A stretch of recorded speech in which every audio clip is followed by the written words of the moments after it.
Hello and welcome to The Explainer. Today, we're diving into the essential tools that power the entire world of data science. We're going to find out how we take all that digital noise out there and turn it into something that actually makes sense. I mean, that's the million-dollar question, isn't it?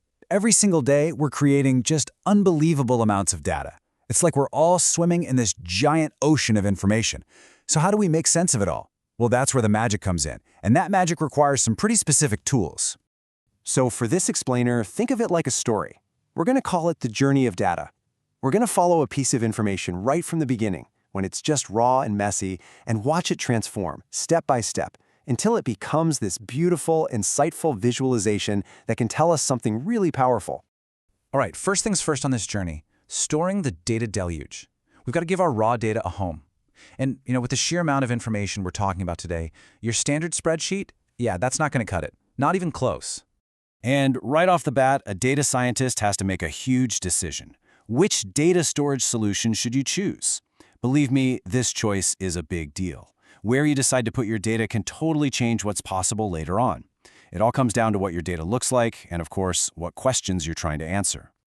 Okay, I love this analogy because it just makes so much sense. On one hand, you've got SQL databases. Think of these as a super organized filing cabinet. Everything has a label, everything's in its proper folder, all neat and tidy. Then you've got NoSQL. This is like that junk drawer everyone has in their kitchen, right? You can just toss anything in there, photos, receipts, random notes, whatever. It's not as structured for sure, but man, is it flexible. So here's the bottom line when you're comparing them. SQL, which stands for Structured Query Language, by the way, is perfect when your data is already neat, like customer info or sales figures. But NoSQL, that's built for the wild, messy world of big data. We're talking social media feeds, sensor data from your smart devices, stuff where you need speed and the ability to grow really, really fast, and a rigid structure would just slow you down. And it doesn't stop there. There are even bigger places for data to call home. You've got cloud storage, things like Amazon S3 or Google Cloud Storage, which let you access massive amounts of data from literally anywhere. And then you have data lakes. These are exactly what they sound like. Vast, vast reservoirs where you can just pour in all your raw data in any format and just leave it there until you're ready to do some really heavy-duty analysis. Okay, so our data has a home. Great. But here's the dirty little secret of data science.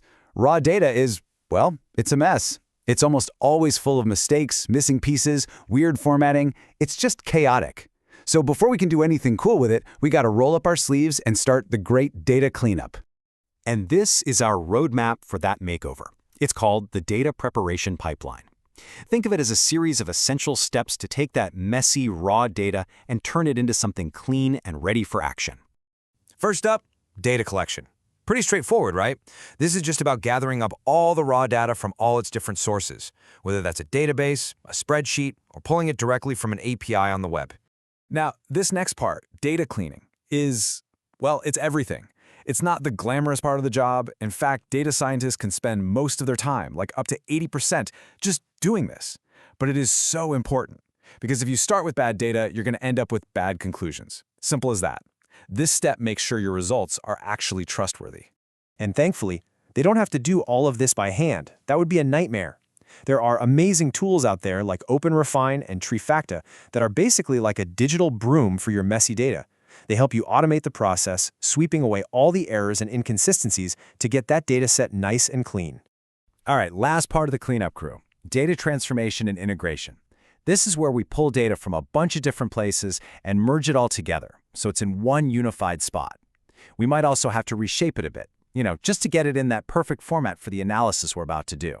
Okay, this is the fun part, the big reveal. Our data has a home, it's sparkling clean, and it's ready to go. Now it's time to help our data tell its story. We're going to turn all those boring rows and columns of numbers into something visual, something our human brains can look at and immediately understand. And when you're working with Python, which is, a huge language for data science, the go-to tool for this is Matplotlib. It's kind of the king of visualization libraries. It's this foundational tool that lets you build basically any chart you can dream up, from a basic line graph to something really complex and interactive. So let's just run through a few quick examples of what Matplotlib can do. For instance, you can whip up a histogram. This is great for getting a quick feel for how your data is distributed. You can see right away where most of the values are clustered together.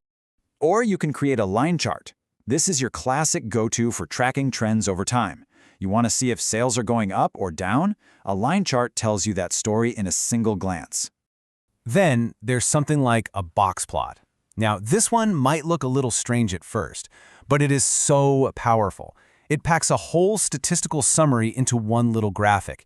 It shows you the median, the range, and it points out any crazy outliers. It's super efficient. And finally, of course, the good old bar chart. Sometimes the simplest tool is the best, right?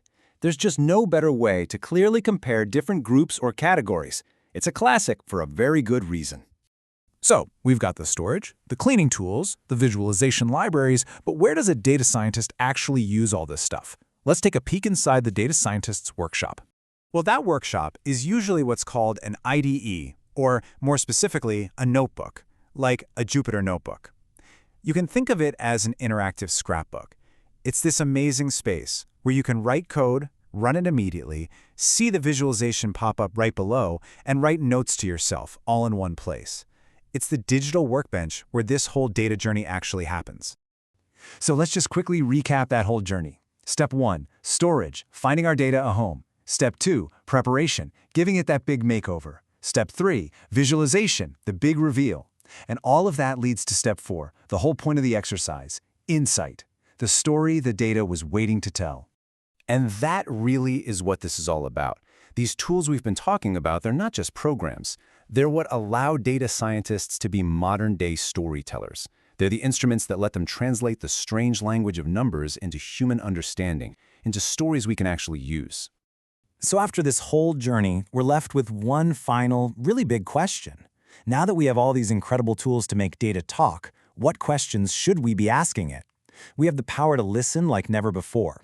The real challenge, the human challenge, is figuring out what's worth asking. Thanks for joining us on The Explainer.